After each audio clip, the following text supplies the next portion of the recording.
Bonjour à toutes et à tous et bienvenue dans cet épisode de Un livre, une voix, le podcast dédié aux nouveaux auteurs et autrices d'aujourd'hui.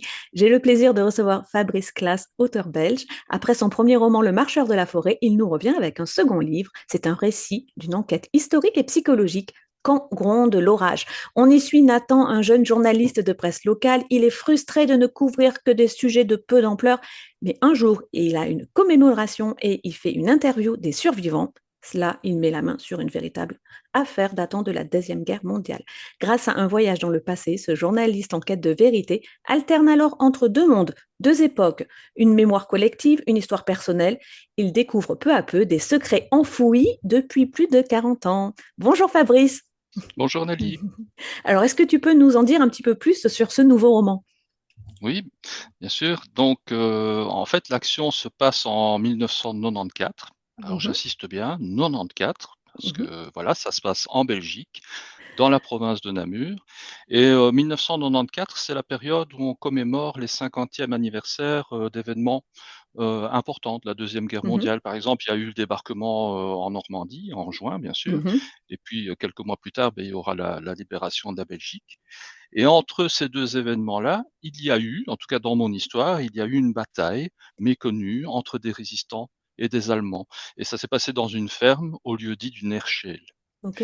Et donc, Nathan Pack, ce jeune journaliste dont on a parlé, ben, va assister à cette commémoration. Alors, il y va les pieds de plomb parce que pour lui, ben, effectivement, c'est une commémoration de plus. Mhm. Mais il va être surpris sur place parce qu'en fait, c'est une cérémonie beaucoup plus importante que ce à quoi il s'attendait. Il y a une Ouais. fanfare, il y a une chorale, il y a énormément de gens. Ok. Et dans un premier temps, ben, il va se dire qu'il peut en tirer un papier beaucoup plus long qu'une simple photo légende qu'on fait Mhm. d'habitude dans ces cas-là. Et donc, si c'est un papier plus important, ben, c'est gagner plus d'argent. Ouais. Et puis, petit à petit, ben, il va se poser des questions. Comment les Allemands ont-ils débusqué les résistants? Est-ce que les résistants ont été trahis? Et si oui, ben, par qui? Et alors, il va s'intéresser en fait à cette histoire et puis Ok. il va commencer à enquêter. Ok, c'est vraiment original. Comment elle est venue, cette idée, la genèse de cette histoire, cette idée de commémoration? Mhm. Ben, en fait, souvent, une histoire, je trouve que c'est la rencontre de plusieurs éléments. Mhm. Dans mon cas, ce qu'il faut savoir, c'est que dans les années 90, 90, Ouais. j'étais moi-même journaliste. Et en fait, vers la fin de cette période-là, j'en avais un peu ras-le-bol de ce métier-là qui Ouais. ne correspondait pas du tout à mes attentes. Ouais. Et j'ai commencé à écrire quelques nouvelles avec un Mhm. personnage de journaliste de presse locale Mhm. qui s'appelait Nathan Pack. Ok. Donc, Et il vient chaque de là. nouvelle, oui, ça vient de là, ça vient de là, c'est vraiment né à ce moment-là. Mhm. Et donc, chaque nouvelle, en fait, faisait référence à un reportage que j'avais couvert. Ok.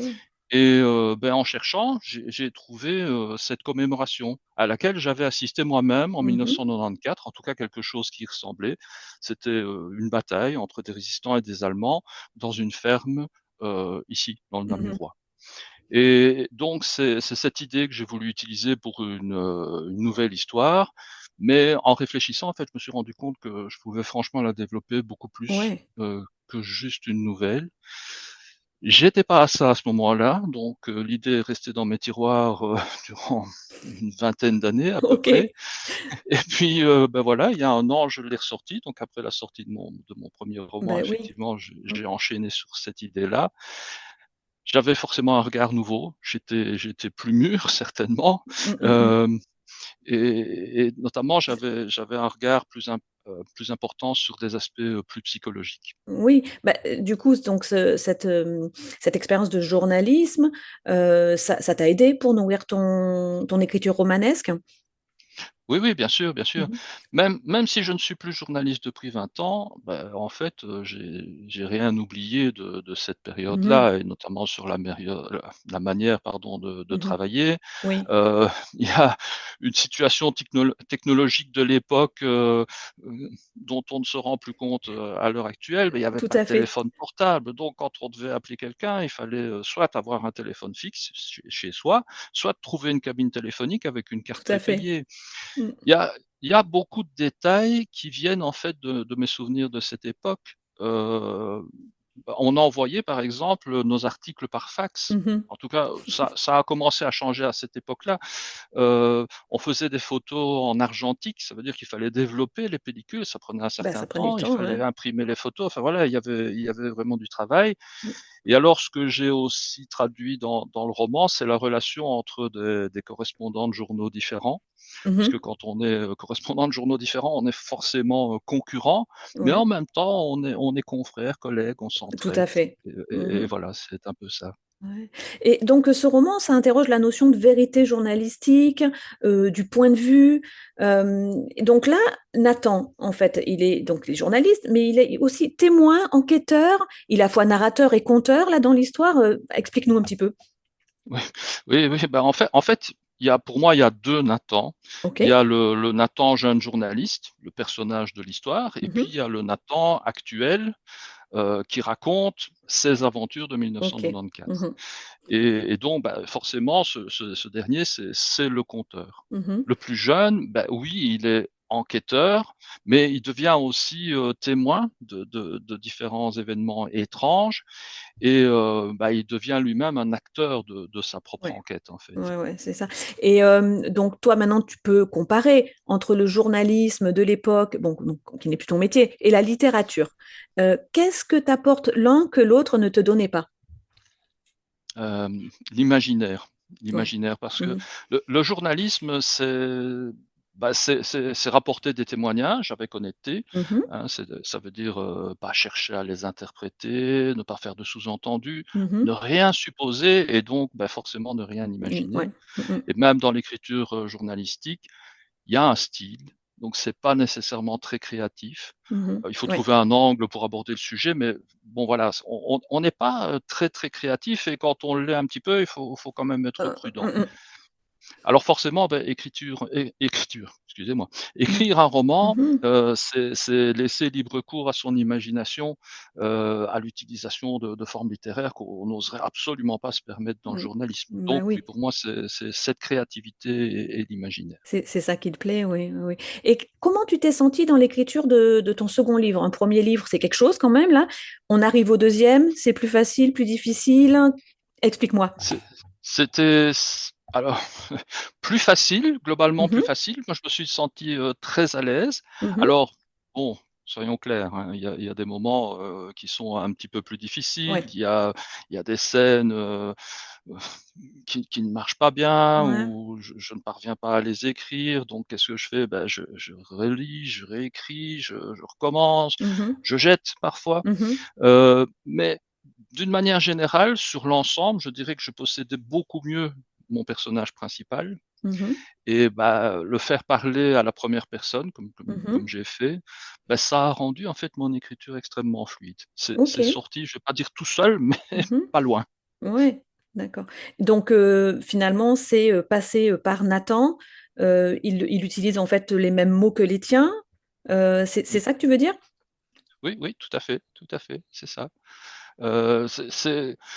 C'est ça en fait qui est différent par rapport au premier roman, parce que ici, ben, j'utilise effectivement la première personne Mhm. du singulier. En même temps, c'est une source de facilité, Ouais. parce que c'est un petit peu comme si je m'exprimais, mais c'est aussi une source de difficulté.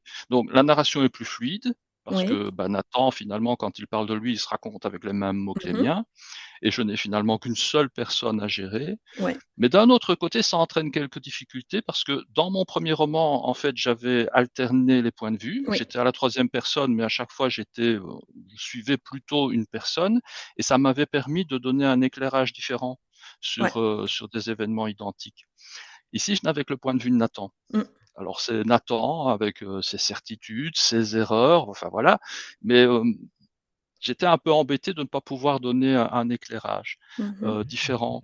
Et puis je me suis rendu compte qu'en fait, il interviewe les résistants et que leur témoignage, en fait, permettait de Ouais. donner ces points de vue Des différents. points de vue différents. Oui, donc tu as contourné, et tu as trouvé des techniques, stylistiques pour, arriver à tes fins, hein? Voilà, c'est ça. Ouais. C'est pas facile de traiter une histoire qui, se déroule sur un fond de Seconde Guerre mondiale, hein. C'est un sujet quand même qui revient, pas mal en littérature. Toi, il a fallu que tu trouves ton propre angle et ta propre voix, n'est-ce pas? Oui, alors, bon, en fait, c'est pas tout à fait un roman sur la Seconde Guerre mondiale, parce que c'est Mhm, plutôt une toile de fond, et la bataille, c'est un prétexte pour raconter une histoire journalistique. mhm. Euh, Maintenant, c'est vrai que je donne quand même beaucoup de détails sur le Oui. matériel, sur les Mhm, armes, etc., dans les chapitres qui évoquent la Deuxième Guerre mondiale. Mais je pense que c'est plus pour leur donner de la densité, de la consistance, en fait. mhm. Oui, tu as fait tes recherches pour que ce soit quand même un Oui. roman qui soit juste. Moi, ce que j'ai trouvé, c'est qu'on sent que ton style et tes thèmes de prédilection, ils se précisent dans ce deuxième livre. Comment tu accueilles cette évolution dans ton parcours d'auteur?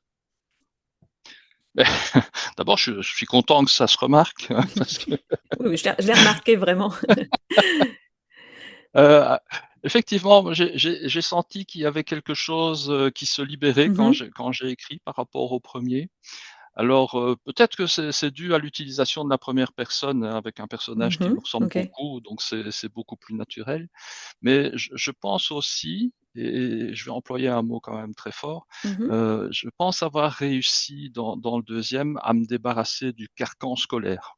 Je ok, dis un ouais. carcan, c'est Non, très mais je dur. vois. Ouais, ouais. Mais voilà, ce que je veux dire par là, c'est que nos enseignants, et je pense surtout quand on est enfant, mais ça se marque encore par la suite, nous donnent tout un tas de règles. Hein, on les connaît, hein, c'est éviter les répétitions, les phrases trop longues, Oui. les subordonnés, etc., Mhm, qui s'enchaînent, etc. Mais jamais on a finalement la justification de tout ça. C'est plutôt des règles et on ne sait pas où se mhm, situer. Alors qu'en fait, le but de toutes ces règles, c'est que le texte soit compréhensible au final et mhm, qu'il se lise facilement. Et quand finalement le sens coule des mots, sans que tu sois obligé de t'arrêter ou de revenir en arrière pour comprendre, c'est mhm. parfait. Ouais. Donc moi, ce que je fais, c'est quand j'ai écrit, je lis toujours mes textes à voix haute. Ouais. Alors j'essaye d'être tout seul, parce que voilà, je veux embêter les gens. Donc je les lis à voix haute, mais plusieurs semaines après les avoir écrits, Ouais.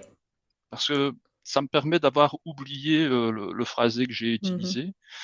Et à ce moment-là, ben, si je les lis facilement, si je comprends sans devoir me poser des questions, sans devoir revenir en mhm. arrière, et si leur sonorité me plaît, j'aime bien le rythme dans mes phrases, Ouais. alors je suis content. C'est bon. Et tu C'est pars bon, sur, oui. sur ce texte-là.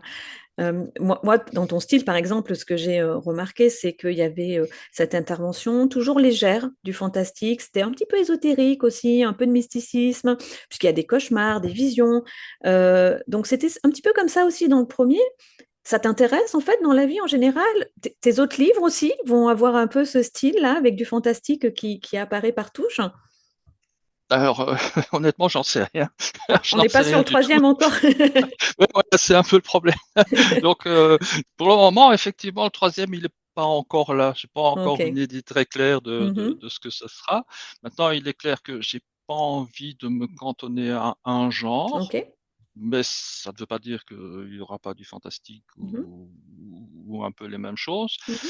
Euh, Maintenant, ce qu'il faut savoir à propos du fantastique, parce que c'est vrai que ça peut paraître un peu ambigu, c'est que moi, je suis quelqu'un de très cartésien. Ouais. Donc, quand il se passe quelque chose un peu mystérieux, j'essaye toujours de trouver une explication rationnelle. Ouais, ouais. Maintenant, dans une histoire que je lis ou que je vois, que je regarde, ben, j'aime bien en fait quand il y a une petite intervention du surnaturel. Ok. Et en tant qu'écrivain, j'aime bien suggérer qu'il y a autre chose Mhm. que quelque chose de rationnel. J'aime bien introduire le doute.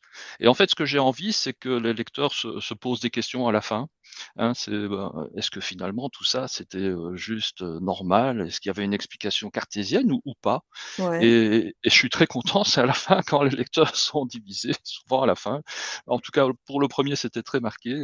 J'avais des lecteurs qui me disaient, si, il y a du fantastique. Non, non, il n'y a pas de fantastique. Voilà, moi, c'est c'est ce que j'aime bien. D'accord. Mais donc, dans ce style, tu t'es affirmé aussi sur un autre point, parce que au début de cet entretien, tu as insisté sur le 94, hein, donc c'est la version belge de 94. Il y a vraiment une raison derrière ça. Ben oui, oui, oui. Parce que en fait, alors ça, c'est un peu pompeux comme je vais le dire, mais j'ai voulu assumer ma belgitude avec ce Mhm. roman.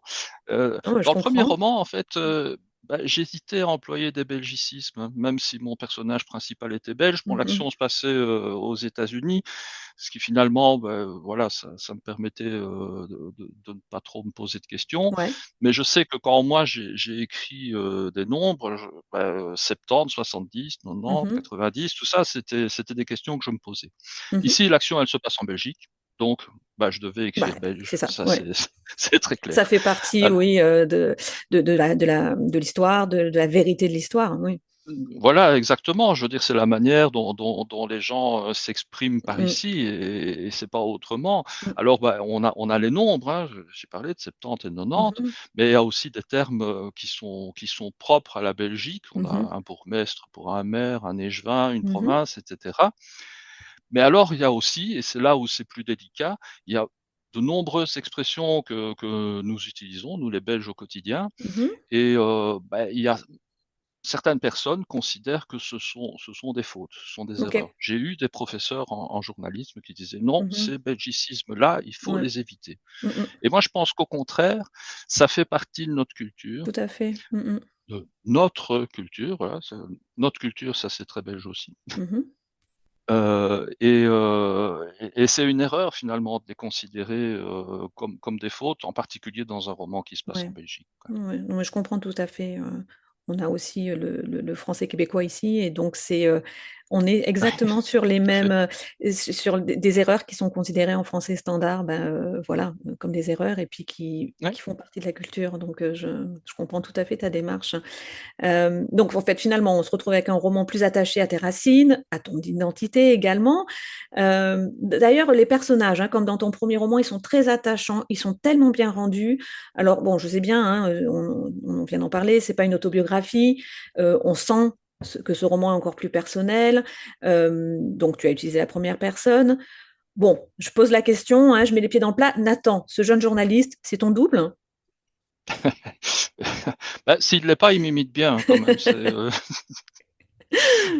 effectivement, hein, il y a beaucoup de parallèles, et alors il y a aussi des différences évidemment. Mais Oui. par exemple, Nathan, voulait devenir ingénieur, mais il a étudié le journalisme pour des Mmh. raisons, qui sont dans l'histoire. Ouais. Et moi, il faut savoir que j'ai commencé des études d'ingénieur avant de basculer, vers le journalisme.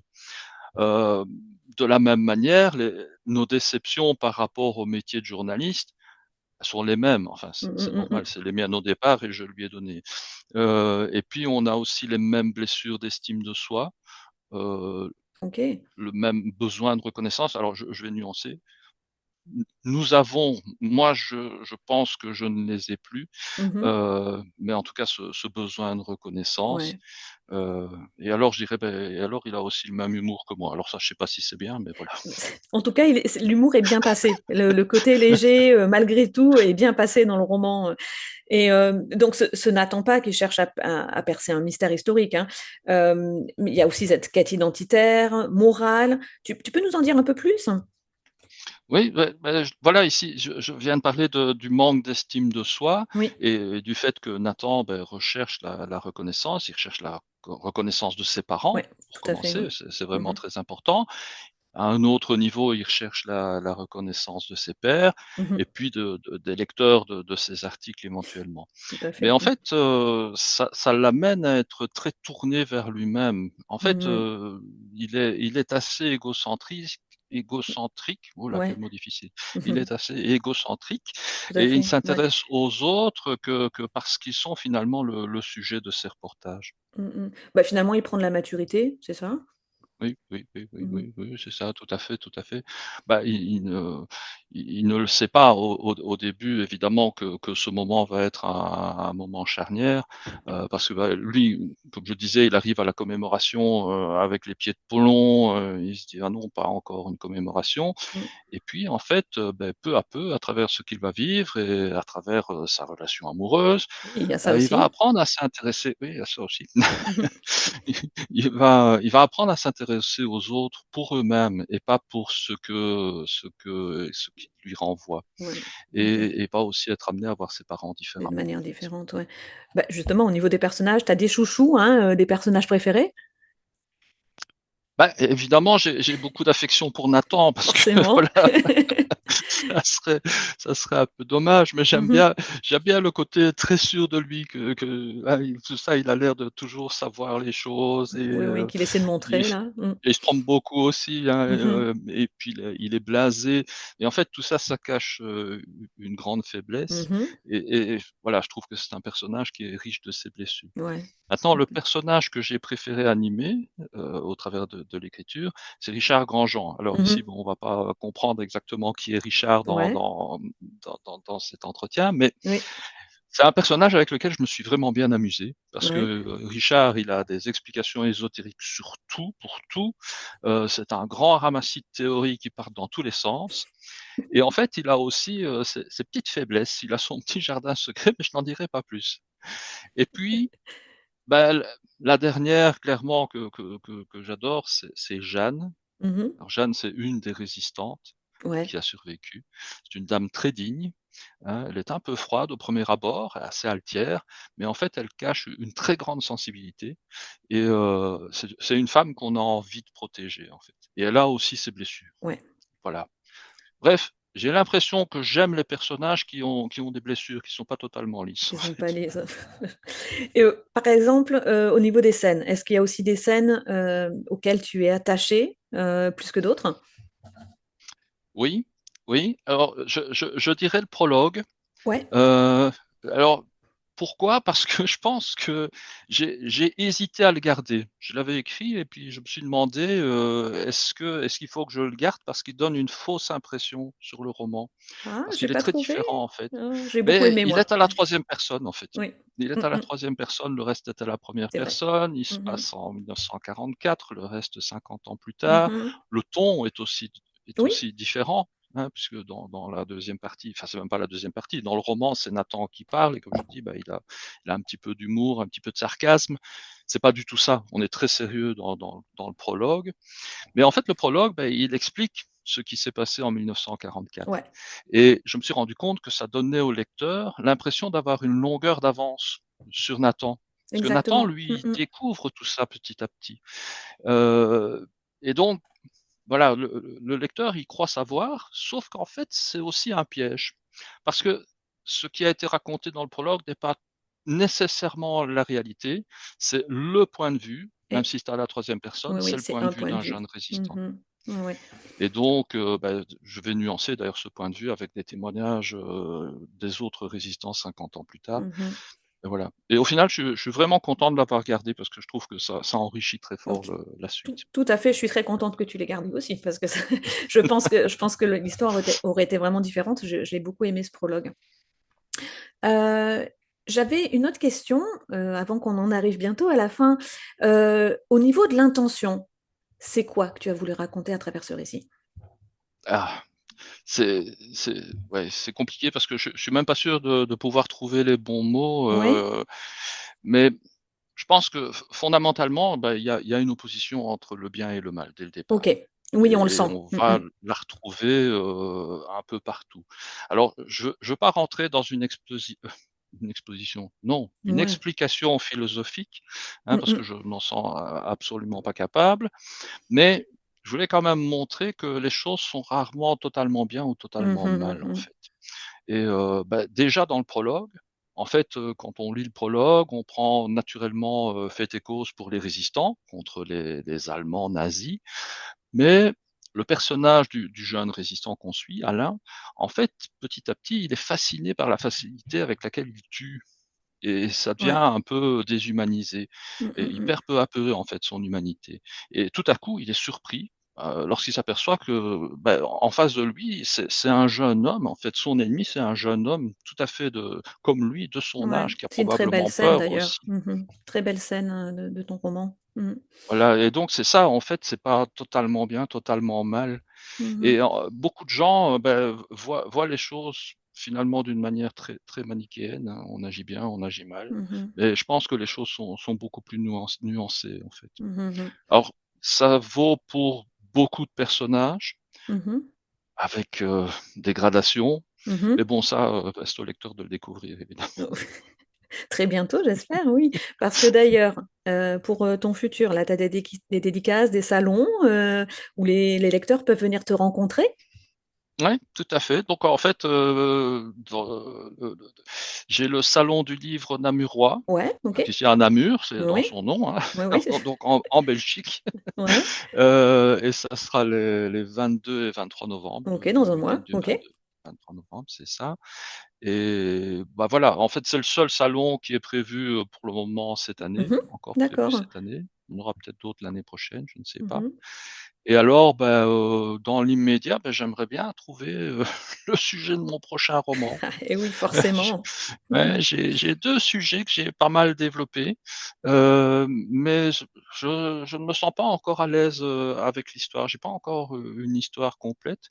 J'aime bien savoir où je vais avant de commencer, Oui. même si Mhm. en fait, de toute façon, je vais changer. Je vais même parfois partir complètement euh, en dehors de ce que j'ai prévu, mais Mhm. j'aime bien quand même avoir Oui, un commencer avec plan.